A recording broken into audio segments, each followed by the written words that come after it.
بسم اللہ الرحمن الرحیم۔ آج اس ویڈیو میں ہم بات کرنے والے ہیں خواب کے اندر پیاز دیکھنے یا کھانے کے متعلق جتنی بھی تعبیریں ہیں تمام تعبیریں اس ویڈیو میں بیان ہوں گی۔ حضرت ابراہیم کرمانی رحمۃ اللہ علیہ فرماتے ہیں اگر کوئی انسان خواب کے اندر پیاز دیکھے یا پیاز کھائے تو اس کی تعبیر مال حرام ملنے کی ہے یا مال حرام کو کھانے کی تعبیر ہے۔ اور ایک تعبیر حضرت ابراہیم کرمانی رحمہ اللہ نے یہ بھی بیان فرمائی کہ یہ انسان کوئی برائی کا کام کرے گا یا کسی کو برائی کا کام کرتے ہوئے دیکھے گا۔ تیسری تعبیر حضرت نے یہ بھی بیان فرمائی کہ ایسا خواب دیکھنے والے انسان کو کوئی ایسی بات پہنچے گی، خبر پہنچے گی جو اس کے لیے بہت زیادہ غمگین ہوگی، ناخوش بات ہوگی۔ اگر کوئی انسان خواب کے اندر دیکھے کہ وہ پیاز کھانے سے اپنے آپ کو روکتا ہے،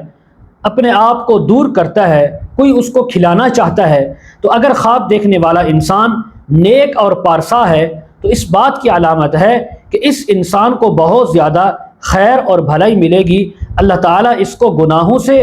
برے کاموں سے بہت دور کریں گے، اس کو بچا کے رکھیں گے۔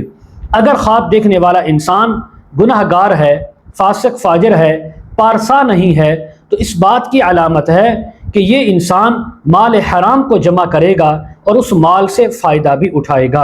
اور اسی طرح حضرت فرماتے ہیں کہ گناہ گار انسان کے لیے یہ خواب دیکھنا کہ وہ پیاز کھانے سے اپنے آپ کو دور کر رہا ہے تو اس بات کی بھی علامت ہے کہ یہ انسان کوئی بری بات سنے گا۔ اسی طرح اگر کوئی انسان خواب کے اندر سرخ رنگ کا پیاز دیکھے یا کھائے، اور اسی طرح اگر پکا ہوا پیاز دیکھے یا کھائے تو اس بات کی علامت ہے کہ یہ انسان مال حرام کمائے گا، اس کو کھائے گا بھی صحیح لیکن بہت جلد انشاءاللہ یہ اس سے توبہ بھی کر لے گا، اللہ رب العزت کی طرف رجوع کرے گا، اپنے پچھلے تمام گناہوں سے معافی مانگ کر اللہ کو راضی کرنے والے اعمال کرے گا۔ مزید اگر آپ اس کے متعلق تعبیریں، وظائف، مسائل پوچھنا چاہتے ہوں، استخارہ کروانا چاہتے ہوں، آن لائن قرآن مجید تفسیر خود پڑھنا چاہتے ہوں، بچوں کو پڑھانا چاہتے ہوں، تو سامنے سکرین پر یا بایو میں ہمارا واٹس ایپ نمبر موجود ہے، آپ ہمارے ساتھ کانٹیکٹ کر سکتے ہیں۔